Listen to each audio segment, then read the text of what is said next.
Welcome to the Vaughn Hanshaw broadcast. This is your evangelist, Brother Vaughn Hanshaw. Our text for today's teaching will be found in the book of Luke, chapter 16, verses 23 and 24.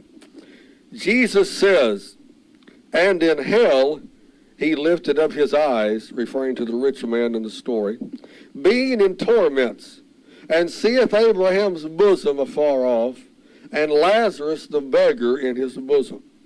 And he cried and said, Father Abraham, have mercy on me, that I may dip the tip of Lazarus' finger in water and cool my tongue, for I am tormented in this flame." This is a very well-known story to Bible students. Please understand, this is a true story. This is not a myth or an allegory. This is reality. Hell is a reality. The rich man is still in the flames of hell today. I want to take a few moments and discuss the reality of hell. In this passage, we are presented with two men, the rich man and a poor beggar named Lazarus.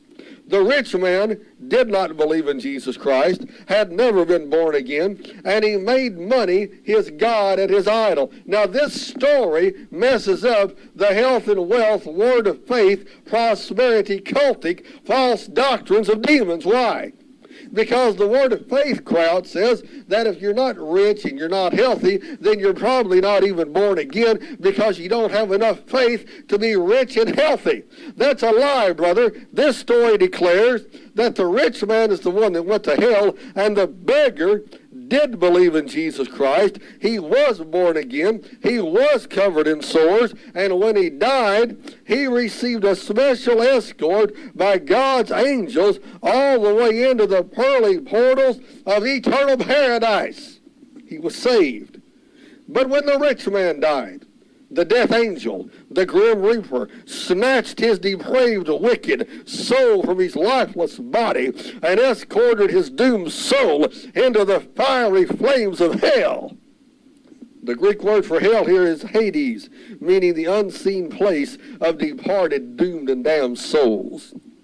There are four Greek words for hell in the New Testament. One is Sheol, meaning the grave.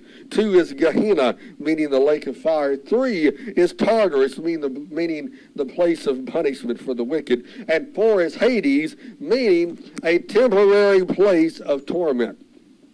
Hades, then, is the waiting room for Gehenna and Tartarus. Listen, after the great white throne judgment, these sinners who are in Hades right now will be transferred out of Hades and into Gehenna. They will be led out of the temporary waiting room, which is Hades, to face God at the great white throne judgment, and there they will be sentenced to an eternity in the everlasting lake of fire based upon their rejection of Jesus Christ during their wicked lives. Hell is a reality, my friend, and you don't ever need to forget that fact. Most preachers today will never preach on hell. Most church members do not want to hear a sermon about hell. But hell is a real place. It is a prepared place. It is a populated place. It is a painful place. It is an eternal place. Once in hell, there are no exit doors. All that is heard is wailing, weeping, crying, sighing, moaning, and groaning. All that is felt is the searing heat from the flickering flames of the fires of hell. All that is seen is complete, outer, total darkness. All that will be remembered are the times that you rejected Christ while you were alive. The times you could have gotten saved and did not. The times you should have gotten saved and did not. You say, preacher, I don't believe in hell.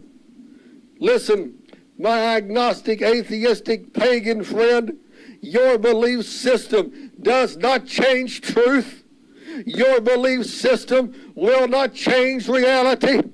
Your belief system will not change the biblical fact that if you die and are lost, you will split hell wide open.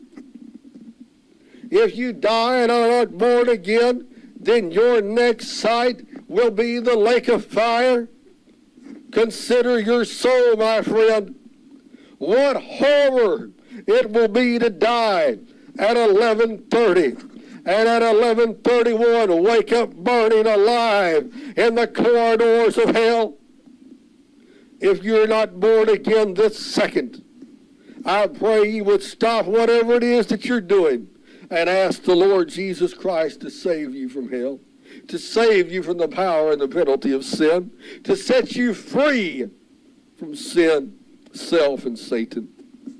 I'm out of time today, my friends. I pray you were blessed by today's program. Thank you for tuning us in. Until next time, may God bless you is my sincere prayer.